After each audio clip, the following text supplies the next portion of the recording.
নমস্কার। জননীং শারদাং দেবীং রামকৃষ্ণং জগদ্গুরুং পাদপদ্মে তয়ো শ্রিত্বা প্রণমামি মুহুর্মুহুঃ। প্রাণারাম ইউটিউব চ্যানেলের মাধ্যমে সম্প্রচারিত সৎকথায় প্রতিদিনের প্রার্থনার ধারাবাহিক এই অনুধ্যানের ৩৮৩তম দিনের পর্বে আপনাদের সকলকে আভূমি প্রণতি জানাই। আমাদের জগৎ পিতার চরণে প্রণাম জানিয়ে মহামায়া জগজ্জননী শ্রী শ্রী মা সারদা দেবীর শ্রীচরণে ধূল লুণ্ঠিত প্রণতি জানিয়ে আমরা আজকে শ্রী সারদা মঠ এবং সারদা মিশনের সংঘাধ্যক্ষা মাতাজি পরম পূজনীয়া প্রব্রাজিকা সহসংঘাধ্যক্ষা মাতাজি পরম পূজনীয়া প্রব্রাজিকা দয়াপ্রাণা মাতাজির পুণ্যজীবন কথা স্মরণ মনন করব।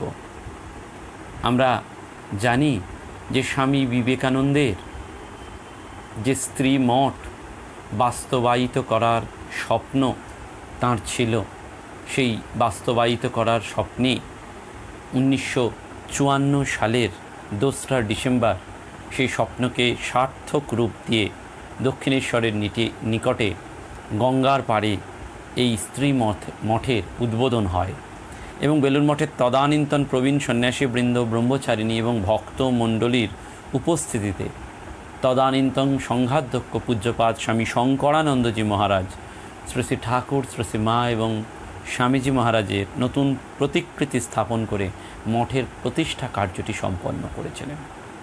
যে সারদা মঠে গেলে আমরা সেই মাতৃত্বের অনাবিল আনন্দটুকু, যে স্নেহ মমতাটুকু আমরা পাই। যদিও করোনা মহামারীতে এই মুহূর্তে সেখানে যাওয়ার আমাদের কোনো সুযোগ নেই, কিন্তু আমরা মনে মনেই এখান থেকে আমাদের আভূমি প্রণতি সমস্ত মাতাজিদের উদ্দেশ্যে এবং বর্তমান সংঘাধ্যক্ষা মাতাজি পরম পূজনীয়া প্রব্রাজিকা ভক্তিপ্রাণা মাতাজির শ্রীচরণে নিবেদন করছি।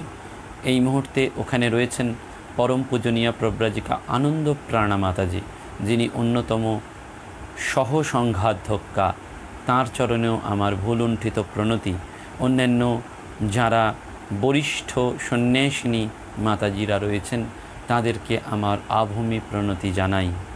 এই যে স্ত্রী মঠ স্বামী বিবেকানন্দের স্বপ্ন, সেই স্ত্রী মঠের নাম হয়েছিল শ্রী সারদা মঠ এবং সরলা দেবী ছিলেন সেই মঠের প্রথম অধ্যক্ষা। শ্রী শ্রী মা থেকে শুরু করে নিবেদিতা, ক্রিস্টিন, সুধীরাদির মধ্যে থেকে এই বর্তমান প্রজন্মের সাথে যোগসূত্র স্থাপন করে সরলাদি, যিনি পরবর্তীকালে প্রব্রাজিকা ভারতীপ্রাণা মাতাজি, 1959 পর্যন্ত শ্রী সারদা মঠ বেলুরের রামকৃষ্ণ মঠের একটি শাখা কেন্দ্র হিসাবেই পরিগণিত হতো এবং ওই বছরই স্বামী শঙ্করানন্দজি সরলাদি সহ বা সরলাদেবী সহ আরও 7 জন ব্রহ্মচারিণীকে বেলুর মঠের প্রথামত সন্ন্যাস ব্রতে দীক্ষিত করেছিলেন। সরলা দেবীর নাম হয়েছিল প্রব্রাজিকা ভারতীপ্রাণা মাতাজি এবং অন্যান্যদের নাম হয়েছিল প্রব্রাজিকা মোক্ষপ্রাণা মাতাজি, মুক্তিপ্রাণা মাতাজি, দয়াপ্রাণা মাতাজি, বিদ্যাপ্রাণা মাতাজি, ভক্তিপ্রাণা মাতাজি, শ্রদ্ধাপ্রাণা মাতাজি এবং মেধাপ্রাণা মাতাজি। অর্থাৎ সেই স্ত্রী মঠ রূপায়ণের প্রথম যে 8 জন, সেই 8 জন হচ্ছেন কারিগর। তাদের মধ্যে এই 8 জন সন্ন্যাসিনীর অন্যতম ছিলেন পরম পূজনীয়া প্রব্রাজিকা দয়াপ্রাণা মাতাজি। এবং এই দয়াপ্রাণা মাতাজির সম্পর্কে কিছু বলার আগেই আমরা আবারও স্মরণ করে নিই, যিনি শ্রী সারদা মঠ এবং রামকৃষ্ণ সারদা মিশনের দ্বিতীয় সহাধ্যক্ষা ছিলেন, অর্থাৎ ভাইস প্রেসিডেন্ট ছিলেন। শ্রী শ্রী মায়ের আশ্রিত এক ভক্ত দম্পতি উদ্বোধনে এসেছিলেন সুদূর পূর্ববঙ্গ থেকে। প্রথম সন্তানের অকাল মৃত্যুর পর তারা দ্বিতীয় সন্তানকে নিয়ে এই অভয় চরণে সমর্পণের জন্য এসেছিলেন। মা শারদাই একমাত্র অভয়া, তাই তার যে চরণ দুটি মেলে তিনি রয়েছেন সেটি আমাদের অভয় চরণ। সেই ভুলো না ওই শারদা চরণ দুটি ভুলো না, যে গান আমরা প্রতিদিন শুনি, যে ওই চরণ যদি ভুলে যাও তাহলে সব গণ্ডগোল হয়ে যাবে। ওই অভয়ার অভয়চরণ হচ্ছে সমর্পণের একমাত্র স্থান। সেইটির জন্যেই সেই সুদূর পূর্ববঙ্গ থেকে এসেছেন এবং যে বাচ্চাটিকে নিয়ে এসছেন, শিশুটিকে, সে মায়ের কোলে উঠে তার কাপড় চোপড় ভিজিয়ে দেওয়াতে গোলাপ মা খুব বিরক্ত হলেন। শ্রী শ্রী মা কিন্তু বিচলিত হলেন না। সন্তান তো মায়ের কাপড় ভিজিয়ে দিতেই পারে, কোলের কাপড় ভিজিয়ে দিতেই পারে। শ্রী শ্রী মা কিন্তু বিচলিত না হয়ে বলেছিলেন, তাতে কি হয়েছে, ও তো আমারই। এই যে ও তো আমারই, ঠাকুর যেমন বলছেন ও এখানকার, তোমার সাথে এখানকার যোগ ছিল, যোগ আছে। শ্রী শ্রী মাও যেন অদ্ভুতভাবে তাঁর জীবন লীলানাট্যে ঠিক ঠাকুরের অনুরূপ এইগুলি করছেন। আমরা ধরতে পাচ্ছি না, আমরা পড়ে যাচ্ছি শুধু শ্রী শ্রী মা করছি, কিন্তু দেখুন কোথায় মিলটা আমাদের খুঁজতে হয়। এই যে এক শক্তি, তার জননী, অপ্রস্তুত জননী অর্থাৎ শিশুটির যে গর্ভধারিণী মা, তিনি কন্যাটিকে সরিয়ে নিতে চাইছেন, কিন্তু শ্রী শ্রী মা তা করতে দিলেন না। তিনি নিজের হাতে শিশুটিকে পরিষ্কার করলেন। চিরকালের মা, যে শিশু চিরকালের মা তখনই নিজের বলে যে শিশুটিকে চিহ্নিত করে নিয়েছিলেন, তার জীবন হয়ে উঠেছিল মায়ের কৃপায় অসাধারণ। 1913 সালের 6ই অক্টোবর পূর্ববঙ্গের ঢাকা বিক্রমপুর জেলার কলমা গ্রাম দুর্গাপূজার বোধন ষষ্ঠী স্থানীয় সরকারি বিদ্যালয়ের প্রধান শিক্ষক বিনোদেশ্বর দাশগুপ্ত এবং ইন্দুবালা দেবীর এই দ্বিতীয় কন্যার জন্ম হয়েছিল এই শুভ দিনে, এবং ঠাকুরমা নাম দিয়েছিলেন মহামায়া, সংক্ষেপে মাই। দুর্গা ষষ্ঠী বোধনের সময় জন্ম বলে এই বিনোদেশ্বর বাবু অর্থাৎ বাবা তার নাম রেখেছিলেন গৌরী। পরবর্তীকালে তিনি হয়ে উঠেছিলেন এই শ্রী সারদা মঠ এবং রামকৃষ্ণ সারদা মিশনের প্রব্রাজিকা দয়া প্রাণা মাতাজি। শিশু সকলের নয়নের মণি ছিলেন এবং ওইটুকু বয়সেই তার হাঁপানি রোগ ছিলেন। ঠিক সেই সময় শ্রীরামকৃষ্ণ পরিমণ্ডলে সুপরিচিত গৌরীমা, দেখুন গৌরীমা যেন গৌরীকে দেখতে যাচ্ছেন। সেই গৌরীমা পূর্ববঙ্গের নানান জায়গা ঘুরতে ঘুরতে ওই কলমা গ্রামের ওই বাড়িতেই গেলেন এবং শিশুটির হাঁপানি রোগ দেখে, কষ্ট দেখে একটা মাদুলি দিলেন। সেই ব্যবহারে শিশুটি রোগমুক্ত হলেন। অর্থাৎ মাতাজির যে হাঁপানির রোগ গৌরীমার মাদুলিতে, সেটা একেবারে সেরে গেল। কোথায় যোগসূত্র দেখুন, ঠাকুর টানছেন, ওই মায়ের কোলে এসে সেই শিশুই পরবর্তীকালে কোল ভিজিয়ে দিচ্ছেন, আর ঠাকুর তাকে আগেই যেন রোগমুক্ত করে দিচ্ছেন গৌরীমার মাধ্যমে। পিতা বিনোদেশ্বর তিনি ছিলেন আদর্শবাদী শিক্ষক। জীবনের প্রথম পর্বে অর্থাৎ ছাত্রাবস্থায় তিনি বিএ পাশ করেই আইন পড়েছেন এবং ব্রাহ্ম ভাবধারায় প্রভাবিত হয়ে ব্রাহ্ম বয়েজ স্কুলে পড়ানোর কাজ নিয়েছিলেন। এবং সেই সময়ই কলকাতার টাউন হলে ভগিনী নিবেদিতার বক্তৃতা শুনে তার জীবনের গতি পরিবর্তিত হয়ে অন্যদিকে মোড় নেয়। রামকৃষ্ণ বিবেকানন্দ ভাবধারা তাকে আকৃষ্ট করেছিল এবং সেই সময় অনেক পার্ষদরাই শ্রীরামকৃষ্ণদেবের তারা জীবিত ছিলেন। তাদের স্নেহের টানে বেলুর মঠে আসেন এবং 1910 সালে শ্রী শ্রী মায়ের কাছে উদ্বোধনে মন্ত্র দীক্ষা লাভ করেন। আপনারা অনবদ্য একটি বই আছে বাংলাদেশে শ্রী শ্রী মায়ের যে পরিকর বৃন্দ বা বাংলাদেশে শ্রী শ্রী মায়ের যে শিষ্য ভক্তমণ্ডলী, সেখানে বিনোদেশ্বর দাশগুপ্ত এবং তার স্ত্রী ইন্দুবালা দেবীর অপূর্ব জীবন কাহিনী রয়েছে। এগুলি আমাদের কাছে সম্পদ। 1913 সালে কলমায় শ্রীরামকৃষ্ণ আশ্রম প্রতিষ্ঠিত হয় এবং যার ভিত্তি স্থাপন করেন স্বামী প্রেমানন্দজি। কলমার জমিদার ভূপতিচন্দ্র দাশগুপ্ত ছিলেন বিনোদেশ্বর বাবুর অগ্রজ প্রতিম। বিনোদেশ্বর এবং ভূপতিচন্দ্রের পরিবারের মধ্যে পারিবারিক ঘনিষ্ঠ সম্পর্ক ছিল এবং আশ্রমের কর্মীদের মধ্যে অনেকেই ছিলেন এই বিনোদেশ্বর বাবুর প্রাক্তন ছাত্র।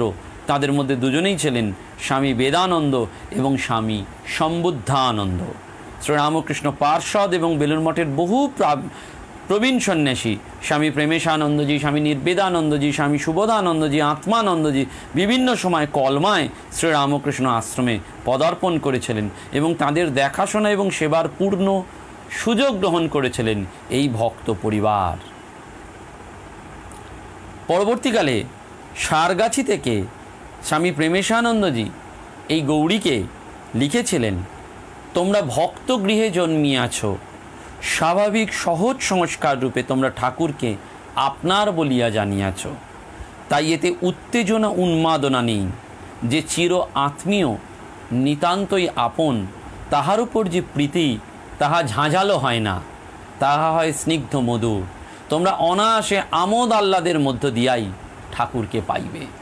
অর্থাৎ প্রেমেশানন্দজি এই দয়াপ্রাণা মাতাজিকে খুব ছোটো বয়সেই চিঠি দিয়ে জানিয়ে দিচ্ছেন, যেহেতু ভক্ত পরিবারে জন্মগ্রহণ করেছেন, সহজাত সংস্কারের মধ্যে দিয়ে ঠাকুর তার কাছে আপনার, সেই জন্য তাঁর স্নেহ সেটা যেন স্নিগ্ধ মধুর।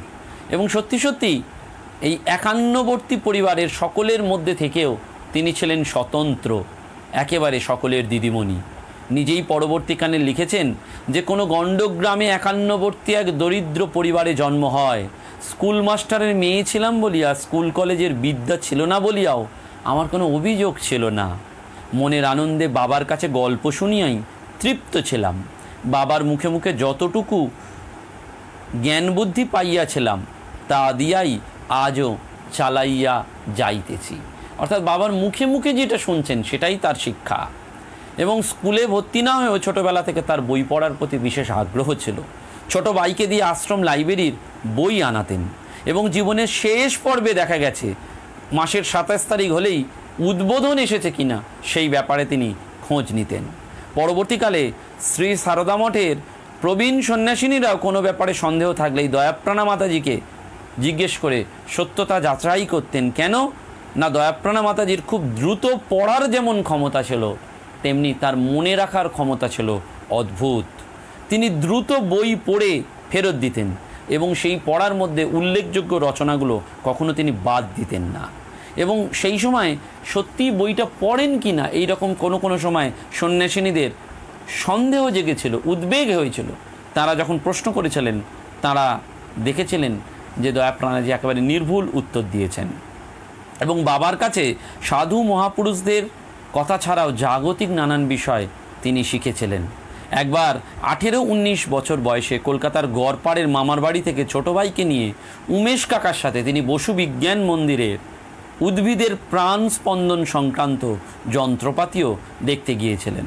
এবং মাঝরাত্রে উঠে আকাশ দেখিয়ে নক্ষত্র চেনাতেন বাবা, অর্থাৎ কতটা ওয়াকিবহাল ছিলেন এই মেয়ের প্রতি। এবং একটু বড় হতেই এই কিশোরী গৌরী বাবার সঙ্গে স্বামী শিবানন্দ মহারাজের কাছে এসেছিলেন। মহারাজ বিনোদেশ্বরের অনুরা কন্যার দিকে তাকিয়ে কি যেন বুঝেছিলেন এবং বলেছিলেন, এই মেয়েকে বিয়ে দিও না। গৌরীকেও স্নেহ ভরে গভীর স্বরে বলেছিলেন, আমায় কথা দে, বিয়ে করবি না, বড় হয়ে কাজ করবি। পূজনীয় মহারাজের এই কথা তার জীবনে ছিল বেদ বাক্য। এবং এই যে দিদিমণি অর্থাৎ দয়াপ্রাণা মাতাজি, যিনি গৌরী, খুব সরল স্পষ্টভাষী ছিলেন। একবার বাবার সঙ্গে অনেক ভাই বোন মিলে তিনি দার্জিলিং বেড়াতে যান এবং সেখানকার রামকৃষ্ণ বেদান্ত মঠে ঠাকুরের আরতিকালে জনৈক সাধুকে টুপি, মোজা ইত্যাদি পরতে দেখে তার মনে খুব খটকা লাগে। বাইরে এসে অপর একজন মহারাজকে প্রশ্ন করলে তিনি সকৌতুকে ওই ছোট মেয়েটিকে সরাসরি বড় মহারাজ অর্থাৎ স্বামী অভেদানন্দজি মহারাজের কাছে পাঠিয়ে দিয়েছিলেন। শ্রীরামকৃষ্ণ পার্ষদ স্বামী অভেদানন্দজি মহারাজ তার জিজ্ঞাসার বড় সুন্দর সমাধান করে দিয়েছিলেন। বলেছিলেন, জানো তো ঠাকুর একঘেয়ে ভাব ভালোবাসতেন না। এখানে এত বেশি শীত যে মোজা পরে আরতি না করলে ঠান্ডা লেগে যাবে। কত সহজ সরল উত্তরটি দিয়েছিলেন। 1937 সালে যখন শ্রীরামকৃষ্ণ শতবর্ষ জন্মজয়ন্তী বা শতবর্ষ জয়ন্তীর সমাপ্তি, সেই সময় তিনি সরাসরি বিজ্ঞানানন্দজি মহারাজকে জিজ্ঞাসা করেছিলেন, মহারাজ মেয়েদের জন্য কি কিচ্ছু হবে না? উত্তর এসেছিল, কেন, আমাদের নিবেদিতা বিদ্যালয় তো আছে। ভবিষ্যৎ দ্রষ্টা মহাপুরুষের এই কথায় ওই প্রতিষ্ঠানের সুমহান সম্ভাবনার কথা দয়াপ্রাণাজি বুঝেছিলেন। শ্রীরামকৃষ্ণ পার্ষদ স্বামী সুবোধানন্দ মহারাজের কাছেও এই গৌরী কলমায় থাকতেই মন্ত্র দীক্ষা লাভ করেছিলেন। এ সম্বন্ধে তিনি নিজেই লিখেছিলেন, আমার দীক্ষা কবে হইয়াছে কিছুই মনে নাই, বাবাকে জিজ্ঞাসা করিয়া কিছু লিখিয়াও রাখি নাই। বোধ হয় 1925 সালে পরের দিন হইয়াছিল। সেবার উৎসব ঠিক বুদ্ধ পূর্ণিমাতে হইয়াছিল কিনা তাহাও মনে নেই। বাংলা বৈশাখ মাস আশ্রমের ঠাকুর ঘরে শেষদির আমার পণ্ডিত মশাইয়ের স্ত্রীর আর পলাশদার একসঙ্গে দীক্ষা হইয়াছিল। একটি চিঠিতে স্বামী শুভদানন্দজি মহারাজ লিখেছিলেন, বাড়িতে লেখাপড়া ভালো করিয়া করিবে, শ্রী শ্রী ঠাকুরকে খুব চিন্তা করিবে, জপ করিবে। ঠাকুরের বিষয় যে যত চিন্তা করবে তাকে শ্রী ঠাকুর কত রকম দেখাইবেন। মাফ করবেন, এই তথ্য প্রযুক্তির যুগে থেকেও এই বিরতি বারবার আমিও বুঝতে পাচ্ছি, যখন এই মুহূর্তে এই টেলিকাস্ট হচ্ছে, সম্প্রচার হচ্ছে আপনাদের সামনে প্রোগ্রামটি, আমিও এটি বুঝতে পারছি। অর্থাৎ ইন্টারনেটের একটু ব্যাঘাত ঘটছে আজকে বারবার। আমি ওই কারণেই মাঝে মধ্যে আপনাদের কাছে নিবেদন করি যে আপনারা সবাই প্রার্থনা করুন, এই অনুষ্ঠান নইলে চালানো সম্ভবপর হবে না। কারণ এই শ্রেয় কাজে বহু বিঘ্ন হয়, বহু বিঘ্ন। বারবার বলা হয়, বিদ্যায়াং ধন্যিনাং কোটি তদর্ধং হরি মন্দিরে, তদর্ধং জাহ্নবী তীরে, তদর্ধং দক্ষিণে করে। অর্থাৎ বিদ্যা লাভ করতে, তত্ত্বজ্ঞান লাভ করতে কোটি বাধা। দেখুন এই বাধা, ভগবান তুষ্ট হচ্ছেন না, হয়তো আমরা জানি না, তুষ্ট হয়তো আমাদের চেষ্টা করছে আমরা বাক্য পুষ্পাঞ্জলি দিয়ে, তবু তাঁর আজকে ইচ্ছা নয়, বারবার সম্প্রচারে ব্যাঘাত ঘটাচ্ছেন। সেই জন্য শুভদানন্দজি তাকে বলছেন যে ঠাকুরের বিষয়ে যে যত চিন্তা করবে তাকে শ্রী শ্রী ঠাকুর কত রকম দেখাইবেন। এবং 1940 সালে ইউনিভার্সিটি ম্যাট্রিকুলেশনের সিলেবাস পরিবর্তন করতে চলেছে কথা জানার পর 1939 সালে এই গৌরী প্রাইভেটে ম্যাট্রিকুলেশন দেন।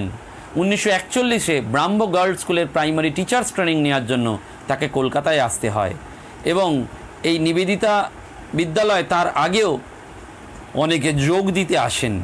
এবং 1946 সালে স্বামী নির্বেদানন্দ মহারাজের ব্যবস্থাপনায় জানুয়ারির প্রথম দিকে নিবেদিতা স্কুলে তিনি শিক্ষিকা রূপে যোগ দেন।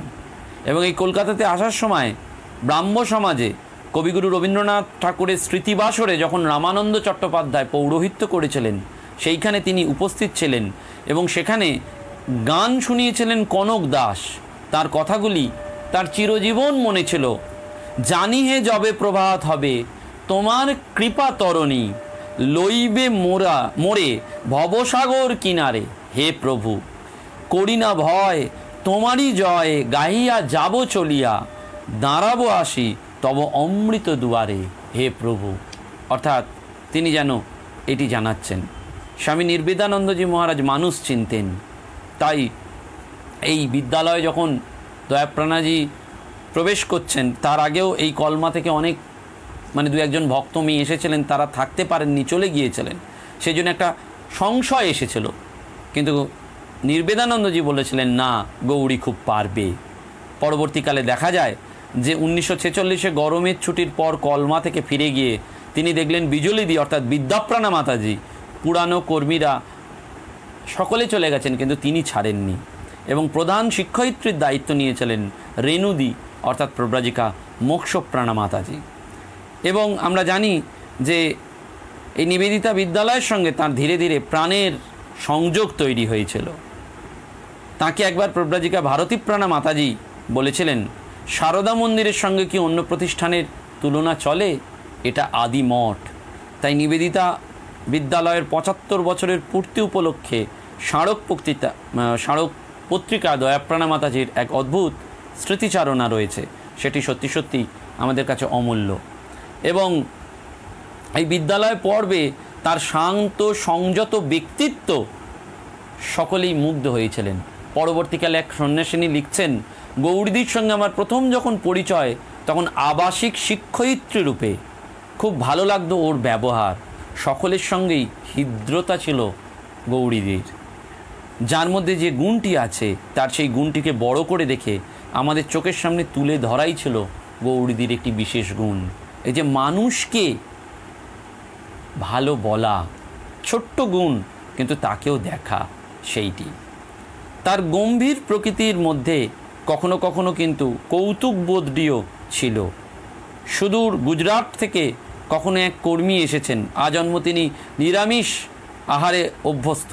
তা স্কুলে মাছ কাটার সময় তাই তাকে ডেকে সকৌতুকে বলতেন, কই গো এই তোমার রাঙা চক্ষু রুই বা বিদেশিনী মেরি এদেশের ইঁটো কাটার সংস্কারে অভ্যস্ত হয়ে পোষা বেড়ালের পা কীভাবে মুছিয়ে বলতো, পুষু এসো তোমার ইঁটো পা ধুইয়ে দিই। পরবর্তীকালে তিনি এগুলো আরও স্মৃতিচারণ করেছেন, তার কথা বলেছেন প্রব্রাজিকা শ্রদ্ধাপ্রাণা মাতাজি। 1951 সালে যখন এই স্ত্রী মঠ প্রতিষ্ঠা হয় এবং পরবর্তীকালে শ্রী শ্রী মায়ের জন্ম শতবর্ষে শ্রী সারদা মঠ প্রতিষ্ঠার সময় তাঁদের সন্ন্যাস দেওয়ার কথাটা আমরা স্মরণ করেছি।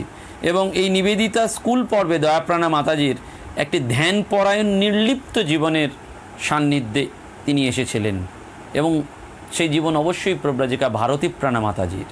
দয়াপ্রাণা মাতাজি পরবর্তীকালে স্মৃতিচারণ করে বলেছিলেন, ভারতীপ্রাণা মাতাজি রাত্রি 4টের সময় শয্যাত্যাগের পর জপ ধ্যান, গঙ্গা স্নান, পুজো পাঠ শেষ করে উদ্বোধনে শ্রী শ্রী মায়ের বাড়িতে যেতেন। পরে বিদ্যালয়ে এসে একেবারে আত্মস্থভাবে এই সময় থাকতেন। কেউ কোনো বিষয় প্রশ্ন করলে দীর্ঘ সময় ধরে ধীরে ধীরে ধর্ম প্রসঙ্গ করতেন।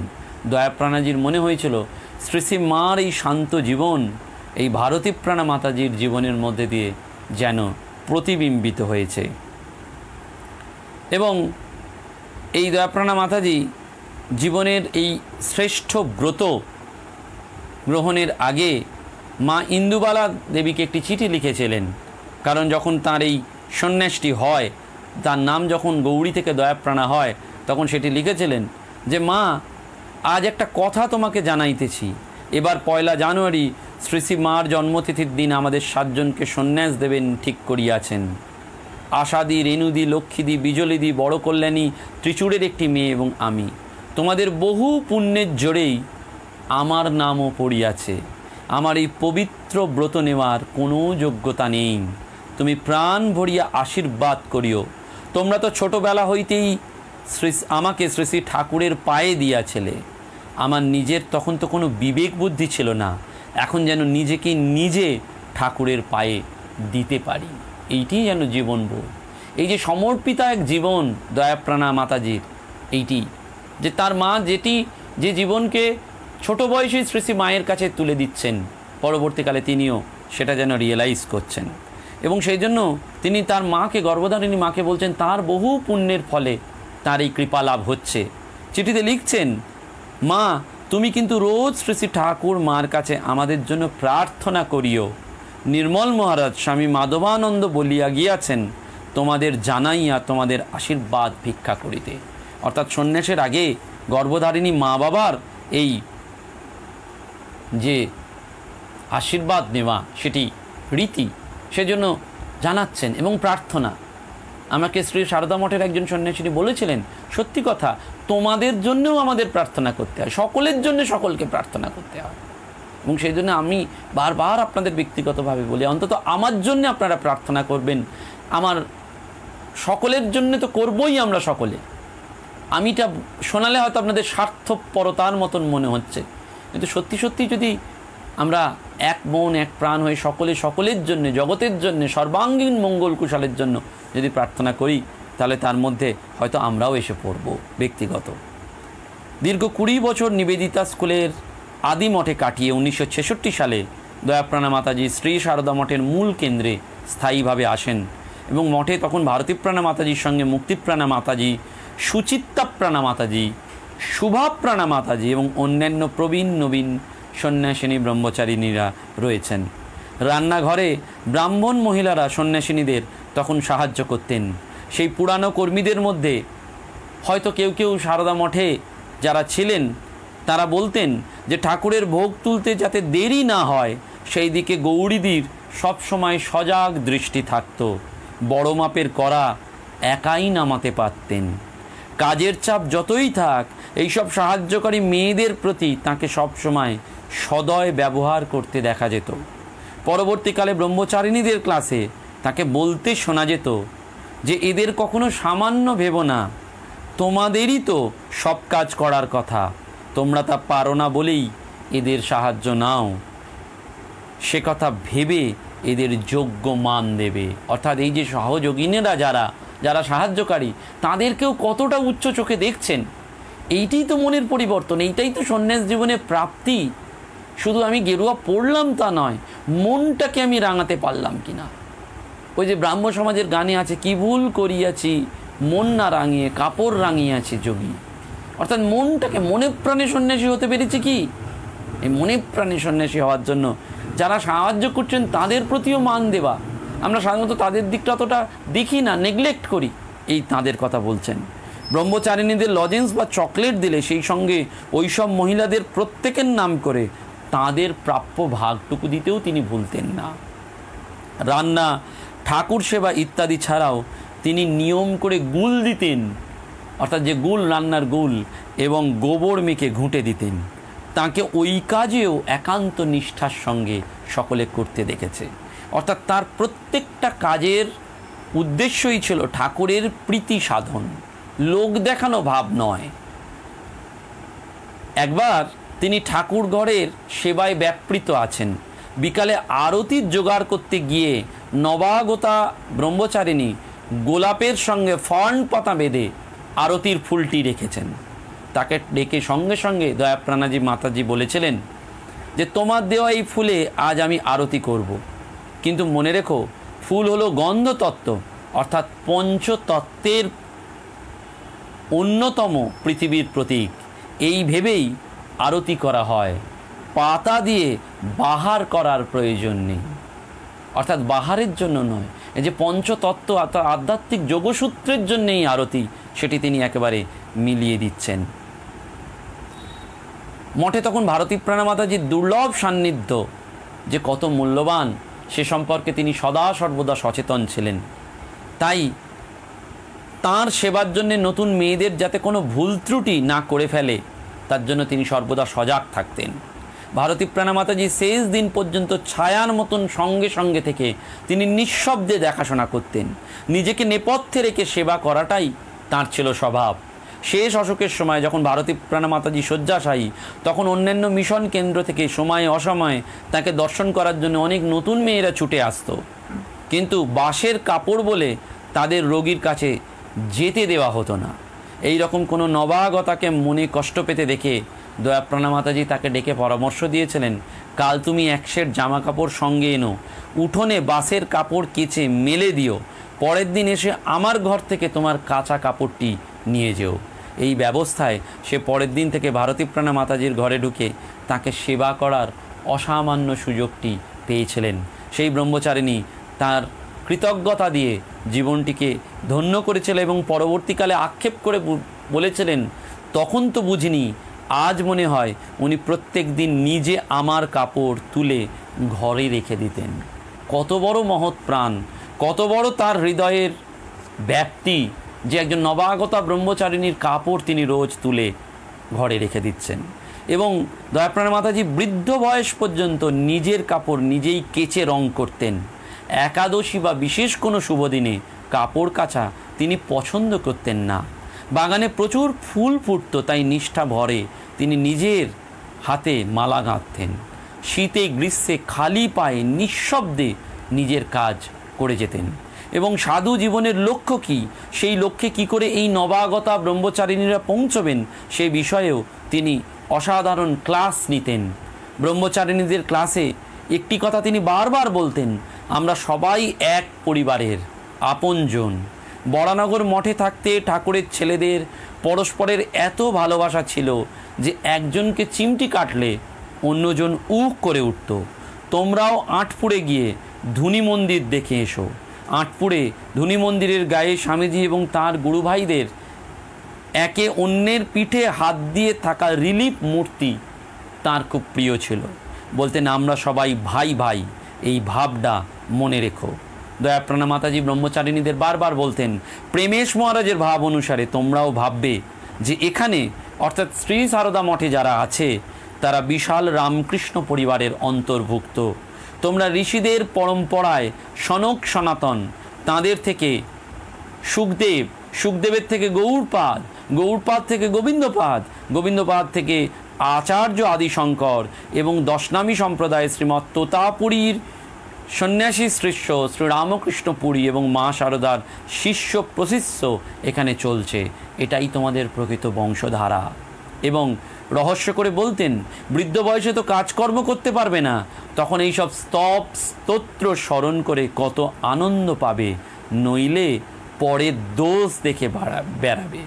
ব্রহ্মচারিণীদের উপদেশের সময় ক্লাসে তিনি বলতেন, তোমরা বাইরে থাকলে কেউ হয়তো রমা চৌধুরী, শান্তনা দাশগুপ্তের মতন বড় বড় বক্তা বা লেখিকা হতে, কিন্তু এখানে মনে রাখবে তোমরা স্বাধীনতাকে বিসর্জন দিয়ে এসেছো, প্রতিটি কাজ এখানকার বড়দের জিজ্ঞাসা করে করবে।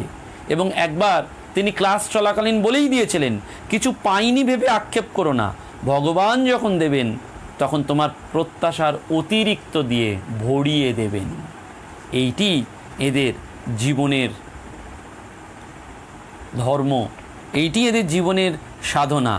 এবং সাত্ত্বিক কর্তা কেমন হবে সেটি বোঝানোর জন্য তিনি একেবারে গীতার কথাটিকে বারবার তুলে ধরতেন বহু মাতাজিদের সামনে। এবং মঠ জীবনের প্রথম দিকে নতুন একটি মেয়েকে খাওয়ার পরে ডেকে তিনি আদেশ দিলেন যে নিজের থালাটি নিয়ে আসতে। দেখা গেল থালায় তখনও তার ছাই লেগে রয়েছে। তিনি বললেন, দেখো ওই তাকে সব বড়দের থালাও থাকে, তোমার ওই অপরিষ্কার থালাটাও সেখানেই ছিল, কাজটা কি ঠিক হয়েছে? আবার থালাটা ভালো করে তাকে দিয়ে মাজিয়েই যথাস্থানে রেখে দিলেন। এই হচ্ছিল তাঁর শিক্ষা দানের পদ্ধতি। 1889-এর 27শে ডিসেম্বর চোখের ছানি অপারেশনের জন্য তাঁর চোখে মাইক্রো সার্জারি হয় এবং 25শে ডিসেম্বর থেকে 11ই জানুয়ারি তিনি মাতৃভবনে বসবাস করেন। 1998-এর মে মাসে তিনি অসুস্থ হয়ে পড়েন। সেখানে তাকে বার্ধক্যজনিত কারণে শয্যা গ্রহণ করতে হয় এবং রাইস টিউব তাকে দেওয়া হয়। 1998-এর 15ই আগস্ট স্বাভাবিক কথা বলা বন্ধ হয়ে যায়। সারা জীবন ঈশ্বরের ইচ্ছাকে যিনি সর্বতভাবে মেনে নিয়েছেন, এখনও তিনি ঠাকুরমার ইচ্ছাকেই গ্রহণ করেছিলেন এবং চিরদিনের অভ্যাস ছিল রাত্রি 2টোর সময় শয্যা ত্যাগ করা। নির্দিষ্ট সময় হলেই চেষ্টা করতেন উঠে বসতে। শরীর অপুট থাকার জন্য তিনি সেটি পারতেন না। প্রথম দিকে ট্যাকিওস্ট্রমি করার জন্য তার কষ্ট দেখা যেত, কিন্তু গান শুনলে তিনি শান্ত হয়ে যেতেন। মাঝরাত্রে সেবিকা সন্ন্যাসিনীকে বলেছিলেন, জাগো অমৃতের অধিকারী, গানটি গাও। 1999-এর আগস্ট মাসে মোক্ষপ্রাণা মাতাজির দেহাবসানের পর যখন সবাই শোকার্ত, কোনো দীক্ষিতা ব্রহ্মচারিণী দয়াপ্রাণা মাতাজির সেবা করতে এসে কান্নায় ভেঙে পড়েছিলেন। তাকে সান্ত্বনা দিয়ে তিনি ইশারায় বলেছিলেন, কাঁদছো কেন, মন্দিরে গিয়ে ঠাকুর মাকে জানাও। এবং তাঁর 2006 সালের 6ই মে তীব্র শ্বাসকষ্ট দেখা যায়। 7ই মে ড্রিপ দেওয়া শুরু হয় এবং সমস্ত চেষ্টা ব্যর্থ করে 10ই মে রাত্রি 9:10 তিনি ইষ্টপদে লীন হন এবং শ্রেষ্ঠ শরণাগতির এক আদর্শ ভাগবত জীবনের দৃষ্টান্ত তিনি রেখে গেলেন। তিনি যে সমস্ত উপদেশগুলি দিয়েছেন সেইটি পরবর্তীকালে তার জীবনী পুস্তিকায় সেটি প্রকাশিত হয়েছে। সেখানে তিনি বলছেন সুন্দর করে, তার খাতা থেকে কিছু সেটি পাবলিশড হয়েছিল, যে সব কাজ করবার সময় আমাদের ঠাকুর এবং মাকে সঙ্গে করে রাখলে ভুল হলেও তাতে অতটা কিছু হবে না। ভুল তো আমাদের পদে পদেই হয়, কিন্তু ওরা সঙ্গে থাকলে আমরা বুঝতে পারি এটা ভুল হলো। এটাই আমাদের লাভ, এটাই আমাদের শিক্ষা। এবং কখনো কখনো তিনি বলছেন, আমি তোমার জন্য খুব ভাবি, তুমি যেমন এক মনে কাজ করো, তেমনি শ্রী শ্রী ঠাকুর এবং মাকে ধরিয়া থাকো। বলছেন, কি আর লিখব, ঠাকুর মাকে ধরে চলবে, আর আমাকে দেখে তো অনেক কিছুই জানলে। অর্থাৎ এই যে জীবন, এই পুত জীবনের সান্নিধ্য পেতে পারলে আমাদের ভালো লাগতো, কিন্তু আমরা এই বাক্য চিন্তন বা তার জীবন চিন্তনের মধ্যে দিয়ে তার পুত সান্নিধ্যটুকু পেয়ে গেলাম। এবং হয়তো অনেক সন্ন্যাসিনী মায়েরা এখনও রয়েছেন শ্রী সারদা মঠে, যারা এই সন্ন্যাসিনীদের অর্থাৎ দয়াপ্রাণা মাতাজির সান্নিধ্য লাভ করে জীবন ধন্য করেছেন। আমরা তাদের সান্নিধ্য এখনও পাচ্ছি, তাদের ভালোবাসা, স্নেহ, মমতা দিয়ে তারা আমাদের ঘিরে রেখেছেন। এবং প্রোটেকশান বলতে যাকে বোঝায়, শ্রী সারদা মঠের সন্ন্যাসিনীরা সত্যি সত্যি সন্তানদের যেন ভক্তদের সেই প্রোটেকশানটা করেন। তাদের ভালোবাসা এবং অফুরন্ত স্নেহ মায়া মমতা দিয়ে, মাতৃত্বই তাদের জীবনের শেষ কথা। সকলকে প্রণাম জানিয়ে আজকের এই জীবন, অনন্ত জীবন, সীমায়িত সময়ের মধ্যে আমরা একটু স্মরণ করলাম, এটুকুই আমাদের লাভ। নমস্কার, ধন্যবাদ।